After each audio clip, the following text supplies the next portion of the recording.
আমাদের user name যেটা আছে এটাই দিয়ে দিই। হ্যাঁ, এই যে মনে করি যে এটা আমাদের ইনস্টাগ্রামের ইউজার নেম। ঠিক আছে, ধরে নিলাম এটা আমাদের ইনস্টাগ্রামের কি ইউজার নেম। এরপরে এই যে ইনস্টাগ্রাম অ্যাড করা হয়েছে, এই যে নিচে আবার অপশন আছে অ্যাড এ সোশ্যাল লিংক। আপনি যদি আরেকটা সোশ্যাল মিডিয়া অ্যাড করতে চান আবার এটাতে ক্লিক করবেন। এরপরে এখানে ইনস্টাগ্রাম আছে, এখানে ড্রপ ডাউন মেনুতে ক্লিক করে আপনি কোন সোশ্যাল মিডিয়া দিতে যাচ্ছেন সেটা এখান থেকে দিতে পারবেন। হ্যাঁ, এই যে ইনস্টাগ্রাম আছে, টিকটক আছে, ইউটিউব আছে, থ্রেডস আছে, তারপর টুইটার, স্ন্যাপচ্যাট, টুইচ, হ্যাঁ, যত রকমের সোশ্যাল মিডিয়া আছে সবগুলো আপনি এখানে কি করতে পারবেন, দিতে পারবেন। তো আমরা মনে করি যে আমাদের টুইটার অ্যাকাউন্ট আছে, হ্যাঁ, টুইটারটা আমরা এখান থেকে সিলেক্ট করলাম। এখানে টুইটারের ইউজার নেম আমরা ধরে নিই যে আমাদের এইটাই। হ্যাঁ, এবং মনে করেন এইভাবেই আপনারা সবগুলো কি করবেন, অ্যাড করবেন। যদি থাকে, এটা তো আমি জাস্ট উদাহরণ দিয়ে বোঝাচ্ছি, যদি না থাকে তাহলে এরকম করে অ্যাড করার দরকার নেই। আপনি আগে যদি না থাকে, আপনার যদি অ্যাড করার ইচ্ছা থাকে বা অ্যাড যেহেতু করতে হবে আপনাকে কি করতে হবে, আগে ওই অ্যাকাউন্টগুলো ক্রিয়েট করতে হবে, তারপরে এসে এখানে কি করবেন, ইউজার নেম দিয়ে অ্যাড করে দিবেন। সবাই বুঝছেন কি না? আচ্ছা, এটা শেষ হলে আমরা এখান থেকে সেভ দিয়ে দিলাম। ঠিক আছে, তো এই যে এটা আমাদের টুইটার অ্যাড হয়েছে আর এটা আমাদের হচ্ছে ইনস্টাগ্রাম অ্যাড হয়েছে। হ্যাঁ, এবং এখন এইখানে আরো কিছু বেসিক ইনফরমেশন আমাদের দেওয়া লাগবে, যেমন আওয়ার্স। বিভিন্ন পেজ থাকে, দেখবেন যে পেজটা আসলে কখন খোলা থাকে কখন বন্ধ থাকে, এরকম থাকে। আবার বিভিন্ন পেজে গেলে আপনি দেখবেন যে লেখা আছে অলওয়েজ ওপেন, বিভিন্ন পেজে লেখা থাকে যে ক্লোজড, হ্যাঁ, মানে আজকের জন্য ক্লোজড, এরকম আর কি। তো এই যে অ্যাড আওয়ার্সে যদি আপনি যান, এখানে হচ্ছে মূলত সেই কাজটা, যে নো আওয়ার্স অ্যাভেলেবল মানে হচ্ছে কিছুই দেওয়া থাকবে না। আর অলওয়েজ ওপেন মানে হচ্ছে অনলাইন বিজনেসে যেগুলো দেওয়া থাকে আর কি, মানে যে কোনো সময় তাদেরকে আপনি নক করলে তাদের থেকে রেসপন্স পাবেন বা তাদের থেকে সার্ভিস নিতে পারবেন। তারা কি রাখে, অলওয়েজ ওপেন রাখে। হ্যাঁ, তারপরে হচ্ছে আপনার পার্মানেন্টলি ক্লোজ মানে ধরেন কোনো একটা পেজ এখন আর আপাতত ইউজ হচ্ছে না বা তারা আর ইউজ করবে না, তারা পার্মানেন্টলি ক্লোজ করে দিতে পারে, এভাবে ক্লোজ করে রাখতে পারে, অথবা যদি তারা ডিলিট করে দেয় তাহলে তা আলাদা হিসাব। আর আছে টেম্পোরারিলি ক্লোজড, মনে করেন কিছুদিনের জন্য, হ্যাঁ, কয়েক দিনের জন্য, কয়েক মাসের জন্য তারা বন্ধ রাখছে।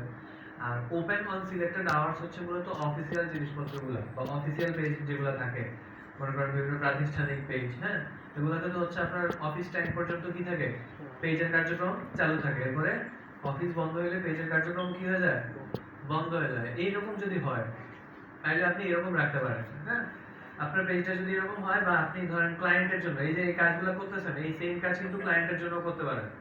ক্লায়েন্ট আপনাকে বলতে পারে যে কি আমার একটা বিজনেসের জন্য একটা ফেসবুক পেজ ক্রিয়েট এবং সেটআপ করে দাও। সেই ক্ষেত্রে ক্লায়েন্টের যদি পেজের ক্রাইটেরিয়া এমন থাকে যে হচ্ছে কি পেজটা একটা নির্দিষ্ট সময় খোলা থাকবে দিনের এবং একটা নির্দিষ্ট সময় কি থাকবে, বন্ধ থাকবে, তখন আপনি এই যে ওপেন অন সিলেক্টেড আওয়ার্স দিবেন। দেওয়ার পরে এই যে এখানে কোন দিন কোন বারে খোলা কোন দিন কোন বারে ক্লোজিং সেটা আপনি দিয়ে দিবেন। ঠিক আছে, এবং এখানে যে টাইমটা এটা কিন্তু ইন্টারন্যাশনাল স্ট্যান্ডার্ডের টাইম। হ্যাঁ, 12টার পরে আপনার হচ্ছে কয়টা আসবে, 13টা আসবে। আচ্ছা, না এখানে ঠিক দেওয়া আছে, যাক সমস্যা নেই, তাহলে আপনাদের জন্য আরো সুবিধা। হ্যাঁ, আপনি ওই অনুসারে হচ্ছে এখানে টাইম দিয়ে দিতে পারবেন। মনে করেন যে সকাল যদি হয়, সকাল হলে এএম হবে না, সকাল 9টা হলে মনে করেন সকাল 9টা থেকে আমাদের এটা খোলা, ক্লোজিং হচ্ছে ধরেন 5টা।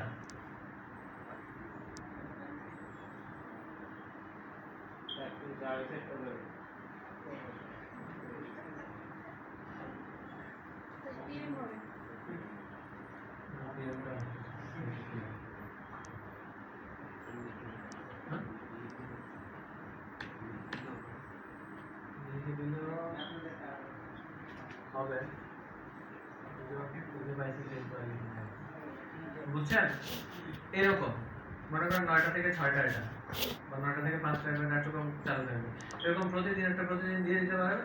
আর মনে করেন ফ্রাইডেতে বন্ধ, ঠিক আছে, ফ্রাইডেতে এটা বন্ধ থাকবে, এরকম আর কি। তো এইভাবে হচ্ছে আপনারা দিতে পারেন। বুঝছেন কিনা সবাই? তো আমরা যেহেতু এটা আমাদের কি একটা ব্র্যান্ড বা হচ্ছে একটা বিজনেস পেজ, ওই হিসেবে আমরা এটাকে কি রাখবো, অলওয়েজ ওপেন রাখবো। আর ওই যে সিলেক্টেড আওয়ার্স ওগুলো রাখবেন কি বিভিন্ন প্রাতিষ্ঠানিক বা অফিসিয়াল যেসব পেজ ওগুলোতে। হ্যাঁ, সবাই কি বুঝতেছেন? ওকে, সেভ দিলাম। এবার আসি হচ্ছে প্রাইস রেঞ্জ।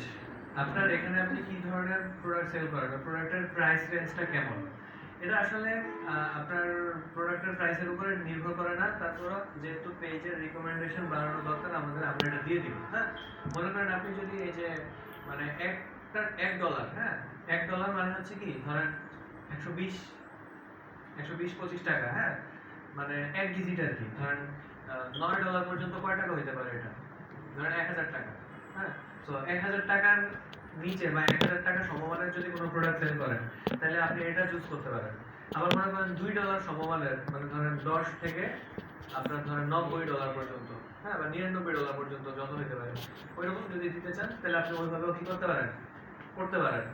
এখন আপনি যদি এই যে মানে $1 দিয়ে আপনি $2 দামে হচ্ছে প্রোডাক্ট সেল করতে পারবেন না, এটা কিন্তু না। আপনি যে কোনো কিছু দিয়ে যে কোনো দামেরই প্রোডাক্ট সেল করতে পারবেন, ওগুলো কোনো ম্যান্ডেটরি বিষয় না। আপনার জাস্ট দেওয়া লাগবে, এই জন্য আপনি জাস্ট সেটা দিবেন। আমি কি বুঝতে পারছি? তা আমি এখান থেকে ধরেন বর্ডার একটা দিয়ে দিলাম, হ্যাঁ, বা হচ্ছে ধরেন এই যে চিপ দিয়ে দিলাম, হ্যাঁ, বাংলাদেশি স্ট্যান্ডার্ড অনুসারে টি শার্টের প্রাইস যেরকম হয় আর কি, ওইরকম দিলাম আমরা। দেওয়ার পর হচ্ছে সেভ দিলাম। ঠিক আছে, স্পেশালিটিস এন্ড সার্ভিসের দরকার নেই, এগুলো হচ্ছে সাধারণত স্পেসিফিক কিছু সার্ভিস, যেমন মনে করেন ডেলিভারি থাকে, হ্যাঁ, কন্ট্রাক্ট ডেলিভারি, টেক আউট, বা হচ্ছে আপনার অনলাইন বুকিং টাইপের এগুলা। হ্যাঁ, ধরেন বিশেষ করে রেস্টুরেন্ট, হাসপাতাল, তারপর হচ্ছে আপনার এই ধরনের পেজ যেগুলা, হ্যাঁ, বা হচ্ছে ধরেন এই যে বিভিন্ন মার্চেন্ট কোম্পানি থাকে যারা হচ্ছে শিপিং করে, হ্যাঁ, বা হচ্ছে কুরিয়ার সার্ভিস, তারা হচ্ছে এই ধরনের ইনফরমেশনগুলো অ্যাড করে যে তাদের এটাতে আসলে কি ধরনের সার্ভিস দেওয়া হয়, যে ডাইনিং এর সার্ভিস দেওয়া হয়, রিজার্ভেশনের সার্ভিস দেওয়া হয়, অনলাইন বুকিং এর সার্ভিস দেওয়া হয়।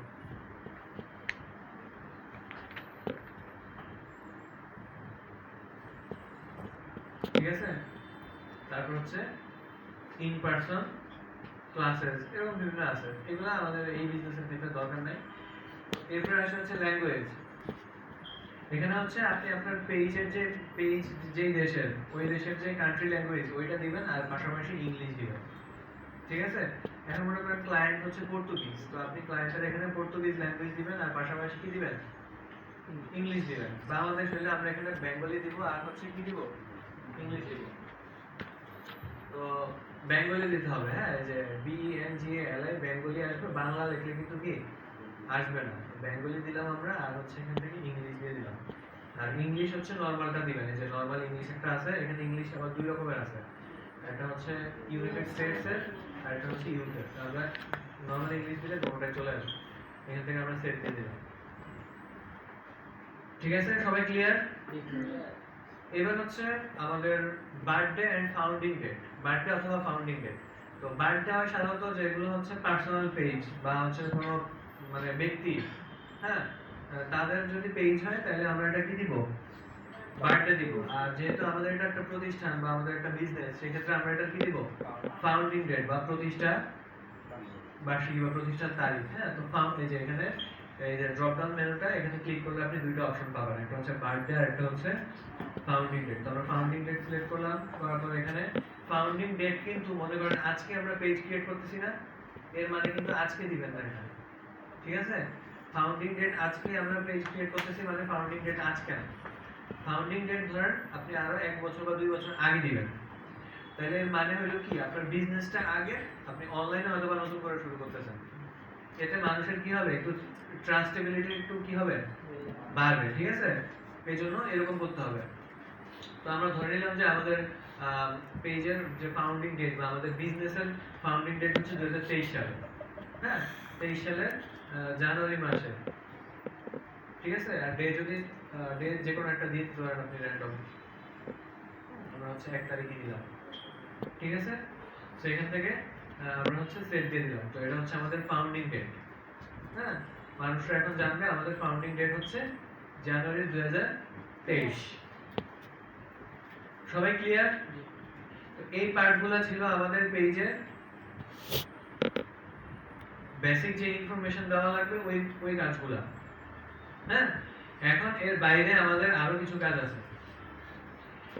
আমাদের পেজ কিন্তু ক্রিয়েট করা হয়েছে, এই যে এতক্ষণ পর্যন্ত আমরা কিন্তু পেজ ক্রিয়েট করার পরে এখন এগুলো কিন্তু পেজ সেটআপ করতেছি। কি করতেছি?